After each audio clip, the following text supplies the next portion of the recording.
我以前胃不好，肥满的时候那小饺子一顿才吃7个。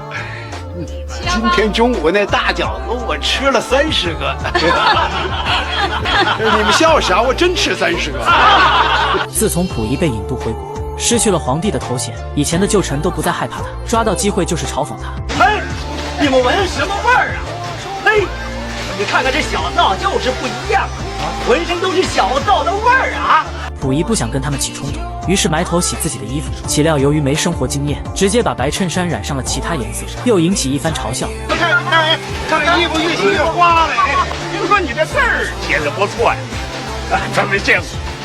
可你这画手艺不错呀，真有点国画的功夫啊！听到以前手下的嘲笑声，溥仪十分难堪。他一把抢过衣服，用力的搓洗它，可颜色却怎么也洗不掉。这时开饭的哨声响了起来，众人一哄而散，都跑去吃饭。然而溥仪此时还没开始刷牙，为了赶时间，溥仪随便刷了2下就走，却忘了把水关上。溥仪刚拿上碗准备打饭，没成想又被数落了一番。瞧瞧，吃小灶还在摆皇上的谱，你还让人家给你端着呢。这接二连三的嘲讽让溥仪的自尊心受到了严重打击，他主动找到厨师长，要求取消自己的特殊待遇。我以后不吃小灶了啊！我有罪，我现在跟大伙平等了。溥仪直接打了一碗大锅饭，急冲冲地跑到了宿舍里。就在这时，管理员拿着一件衣服，气冲冲地走了进来。这是谁的衣服？981了，981，这是你干的好事。看到管理员手里提着的衣服，溥仪瞬间明白了事情的原委，并委屈地说自己能洗干净衣服。洗个屁！你去看看洗手间，都扔河了。溥仪这才意识到自己可能又犯了错，顾不上吃饭，急忙跑到洗手间，看见弟弟溥杰正在帮他收拾烂摊子。溥仪感觉十分难堪，直接抢过弟弟手里的扫把，开始清理地面上的积水。溥仪委屈极了，他感觉自己这一生没有一件事是做得好的，从做皇帝到平民百姓，没有一件事得到过表扬，顿时哭了出来。弟弟溥杰见状，想要安慰他。大哥，你叫我什么？溥杰忽然想到小时候因为叫溥仪哥哥被打的经历，忽然沉默了下来。可谁知现在的溥仪和以前的反应大不相同。你再叫我一声行吗？大哥，哎。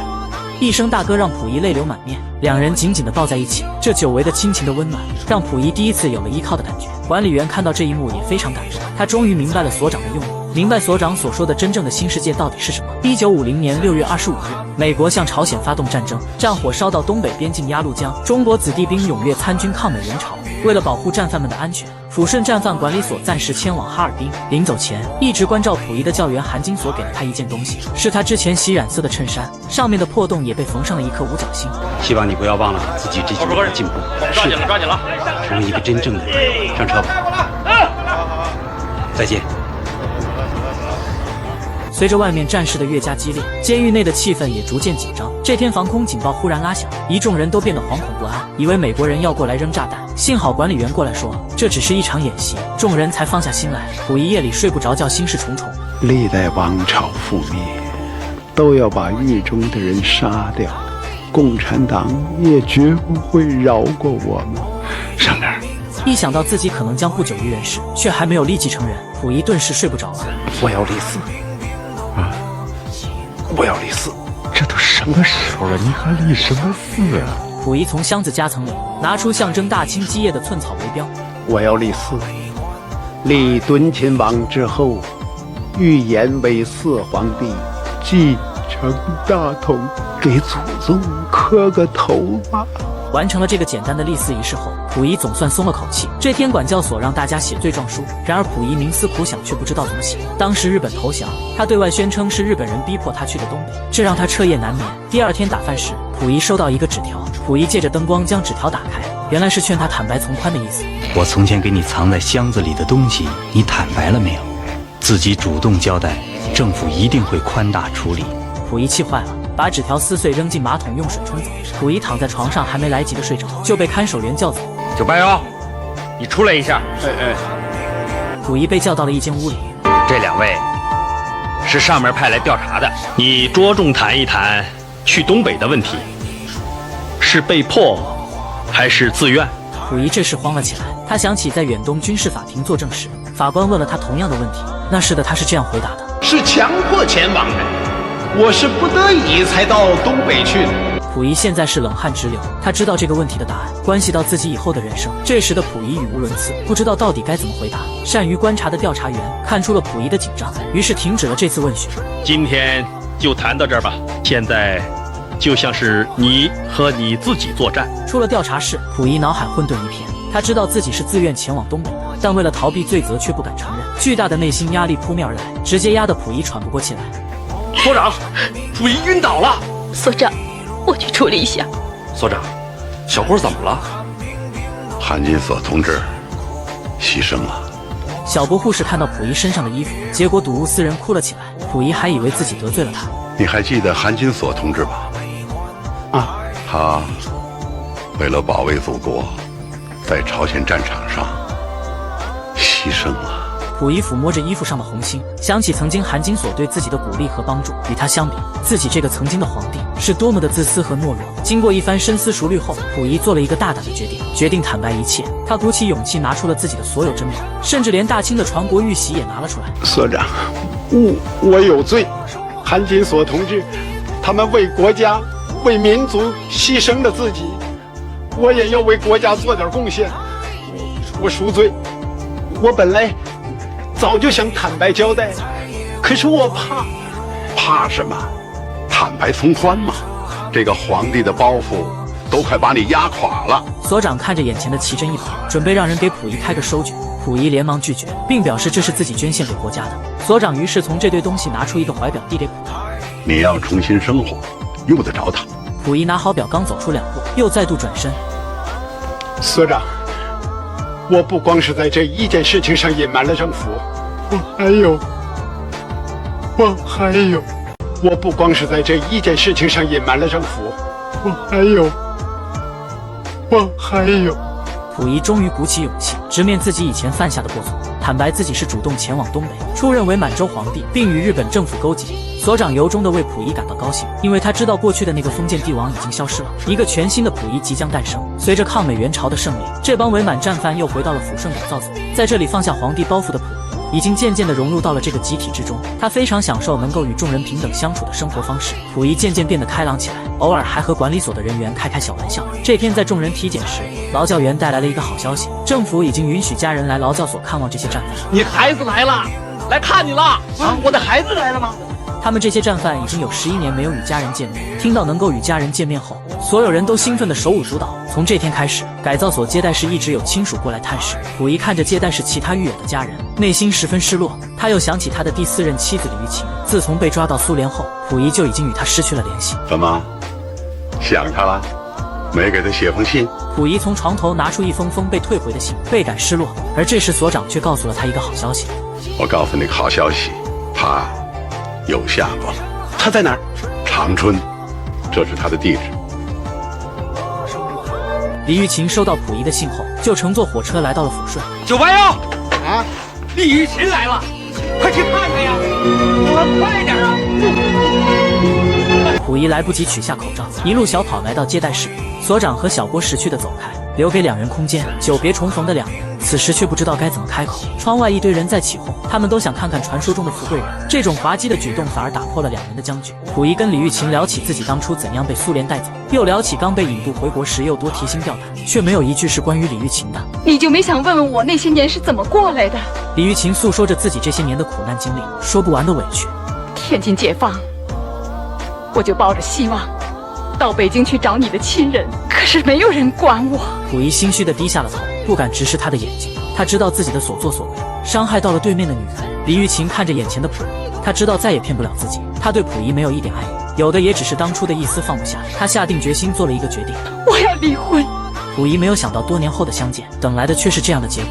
我为你已经失去了青春，我等来的不是一般的丈夫，而是一个伪满皇帝。你给我娘娘的身份，给我带来了多少痛苦，你知道吗？